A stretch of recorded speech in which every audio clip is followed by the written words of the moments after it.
Another baon serye for my TJ. Dahil nagustuhan nga ni TJ yung french fries na pinabaon ko sa kanya kahapon. Ito nga ulit yung request niyang baon for today. Dahil nag-request nga pala si TJ ng mini sandwich, eto nga nagprito na nga rin ako ng itlog at ham. At pagkatapos ko nga magprito, kumuha na nga rin ako ng tinapay tapos ipa-flat ko lang yan gamit itong baso. At para maganda na nga rin tignan, lalagyan ko lang ito ng shake. Tapos yung ginamit ko nga pala dito mga mare ay yung rice molder. Itong pinagputulan kaya ng tinapay yung ipabaon ko kay TJ. Syempre, charot lang, love ko yan. Para sumakto lang din yung ham and egg dito sa kanyang sandwich. Kinat ko na nga lang din ito gamit yung rice molder. Lalagyan na nga rin pala ako ng lettuce tapos magugupit lang ako nung saktong magkakasya lang dito sa kanyang sandwich. At yung ketchup naman, i-spread ko lang dito sa tinapay. At ayun, ilalagay ko na nga dito yung egg, ham at lettuce. Mabalik naman tayo sa fries si TJ. Lalagyan ko lang ito ng konting asin. Tapos isi-shake-shake ko lang yarn.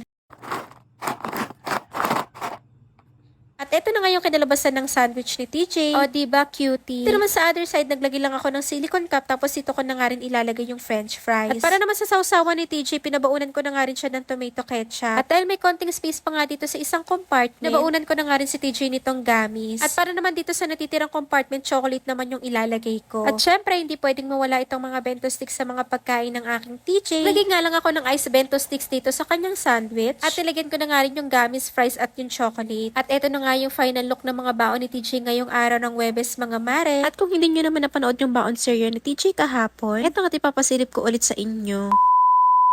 Another baon serye for my TJ. O, diba ang ganda ng intro ko?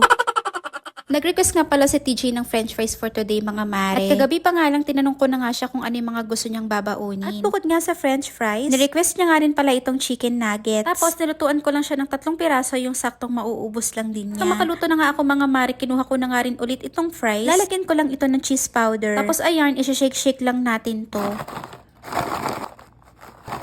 Kumuha na nga rin pala ako ng isang silicone cup, tapos ito ko na lang ilalagay yung chicken nuggets. At ayun, at saktong-sakto nga at nagkasya naman yung 3 piraso dyan. Tapos sa kabilang side ko naman ilalagay itong french fries. Para naman sa sausawan ni TJ, pinabaunan ko lang siya nitong tomato ketchup. Tapos ilagay ko na nga dyan sa maliit na container. Habang naghahanda nga ako dito, mga mare, naglaga na nga rin pala ako ng itlog. Tapos babalatan ko na nga rin para hindi na nga rin mahirapan kumain si TJ. Ito ko na nga lang din ilalagay sa silicone cup para magandang tignan. At syempre, hindi pwedeng mawala ang mga bento sticks sa mga pagkain ng aking TJ. At ito at for the design na ang mare, no? Diba ang cute ng itlog? Parang nga siyang babaeng version ni Humpty Dumpty.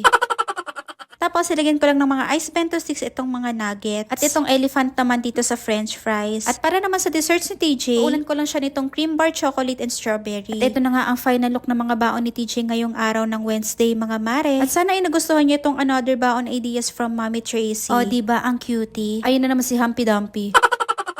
Humpty Dumpty, sat on the wall.